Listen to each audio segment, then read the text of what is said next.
बिस्मिल्लाहिर्रहमानिर्रहीम। अस्सलाम वालेकुम रहमतुल्लाह। उम्मीद व्यूज़ यूट्यूब चैनल के साथ मैं हूं उमर अब्दुल्ला।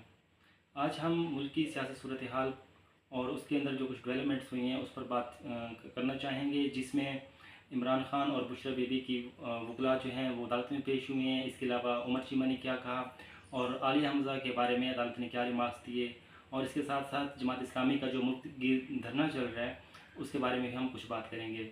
सबसे पहले इमरान खान के वकला अदालत में पेश हुए, जिसमें उनका केस चल रहा है बग़ैर मुदाखलत वकला से मुलाकात, और साथ साथ इंटेलिजेंस एजेंसीज़ के जो कर्नल और मेजर हैं उनकी मुलाकात के अंदर जो उनकी मुदाखलत है उसके बारे में भी वो साथ साथ केस चल रहा है वो भी।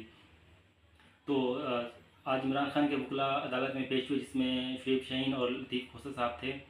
तो अदालत ने जस्टिस आमिर फ़ारूक ने डिप्टी अटार्नी जनरल जो हैं उनको बुलाया हुआ था। तो जब वो पेश हुए हैं तो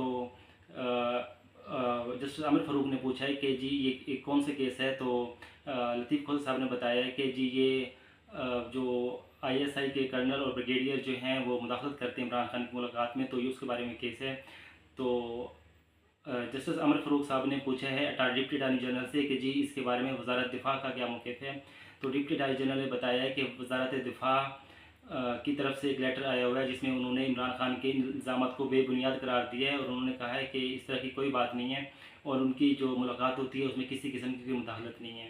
तो जस्टिस आमिर फ़ारूक ने कहा है कि जो उनका ख़त आया हुआ है वज़ारत दिफ़ा की तरफ से, अगर इसमें कोई ऐसी हसास चीज़ नहीं है तो इसको आप अदालत की प्रोसीडिंग का जो है हिस्सा बना दें।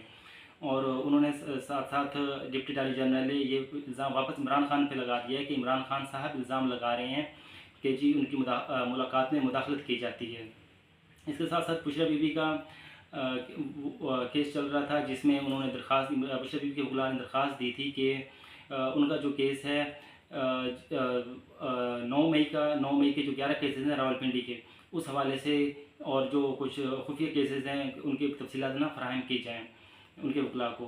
तो अदालत ने डीआईजी रावलपिंडी पुलिस को भी बुलाया हुआ था कि वो खुद अदालत में पेश हुए, लेकिन वो खुद तो पेश नहीं हुए और उनकी जगह SSP operation lieutenant retired flight lieutenant retired Kamran Asghar पेश हुए हैं। तो जस्टिस आमिर फ़ारूक ने कहा है कि आप डीआईजी हैं। उन्होंने कहा नहीं, मैं डीआईजी नहीं हूँ, लेकिन मैं उनकी जगह पे पेश हुआ हूँ। तो उन्होंने कहा है कि जी आप बताएं कि 9 मई के कुछ केसेस बुशरा बीबी पर रहते हैं या उसकी कुछ तफ्तीश चल रही है, तो क्या आप उनको गिरफ़्तार करना चाहते हैं। जिस पर एसएसपी ऑपरेशन साहब ने कहा है कि जी नहीं, हम फ़िलहाल तो उनको गिरफ़्तार करने का कोई इरादा नहीं रखते। जिस पर जस्टिस आमिर फ़ारूक ने कहा कि फ़िलहाल का मतलब क्या होता है, आप जो कानूनी राय है वो हमें बताएं, उससे आगाह करें कि अगर 9 मई को तो तकरीबन 7 साल हो चुके हैं, अगर आपने गिरफ़्तार करना था या उस पर कुछ तफ्तीश करनी थी तो आप पहले कर चुके होते, या आपको पहले कर लेनी चाहिए, या जैसे वो गिरफ़्तार हैं साथ साथ आप उनकी तफ्तीश भी करते रहते। अब तो तकरीबन 7 साल गुजर चुका है, अब उनकी क्या ज़रूरत है। और इसके साथ उन्होंने जो ये समाअत है ये पीर तक मुलतवी कर दी है। इसकी वजह ये है कि इमरान खान और पीटीआई ने जस्टिस आमिर फ़ारूक पर अदम एतमाद किया हुआ है। पहले भी वो कहते हैं कि उनके आप जो हमारे केसेस हैं उनसे अलग हो जाएं, तो इसलिए जस्टिस आमिर फ़ारूक भी चाहते हैं कि वो इन केसेस से कुछ अलग हों और इनको थोड़ा सा लटकाना चाहते हैं। इसके साथ साथ आलिया हमज़ा के जो था, कल अदालत ने लाहौर हाई कोर्ट ने उनके बारे में रिमार्क्स दिए थे कि जी उनको आप गुजरांवाला डिस्ट्रिक्ट जेल है जो उससे बाहर भी नहीं लेके जा सकते और कहीं किसी और जेल में मुंतकिल नहीं कर सकते और सूबे से बाहर भी नहीं लेके जा सकते। क्योंकि इसी तरह जो सनम जावेद थी उनको भी उन्होंने पूरे पाकिस्तान में घुमाया था और जगह जगह उनको गिरफ़्तार किया, मुख्तलिफ़ जेलों में रखा उनको। तो अदालत ने लाहौर हाई कोर्ट ने इस पर ये रिमार्क्स दिए हैं कि इनको अब और किसी मुकदमात में, बल्कि 30 अगस्त तक किसी मुकदमे में आप गिरफ़्तार नहीं कर सकते, और इसके अलावा भी अगर किसी मुकदमे में गिरफ़्तार करना है तो उसके लिए लाहौर हाई कोर्ट की आपको इजाज़त चाहिए होगी। इसके अलावा आप गिरफ़्तार नहीं कर सकते, क्योंकि सनम जावेद के साथ भी यही हुआ था। तो जस्टिस बाक़िर नजफ़ी ने जो स्टैंड ले लिया है, तो उम्मीद है कि इससे कुछ आलिया हमज़ा के लिए या उनके जो केसेस चल रहे हैं उसमें कुछ बेहतरी आएगी और उनके रिहाई की जो चांसेस हैं तकरीबन 15 माह के बाद उसमें कुछ उम्मीद आई है। इसके साथ साथ चीमा साहब ने भी अदालत से इस्तदा की है। उमर सरफराज चीमा इमरान खान की पार्टी के बहुत बड़े रहनुमा और इमरान खान की हुकूमत के आखिरी दिनों में वो गवर्नर पंजाब भी उनको बनाया गया था। तो वो इमरान खान के जानिसारान में शामिल होते हैं और उनको इस नज़र से देखा जाता है क्योंकि उन्होंने बहुत मुश्किलात देखी हैं और क्या तो बंद की सौकतें बर्दाश्त की हैं। और काफ़ी अरसे से वो जेल में हैं, लेकिन उनको वो जो इंसाफ मिलना चाहिए था वो मिलता नज़र नहीं आ रहा।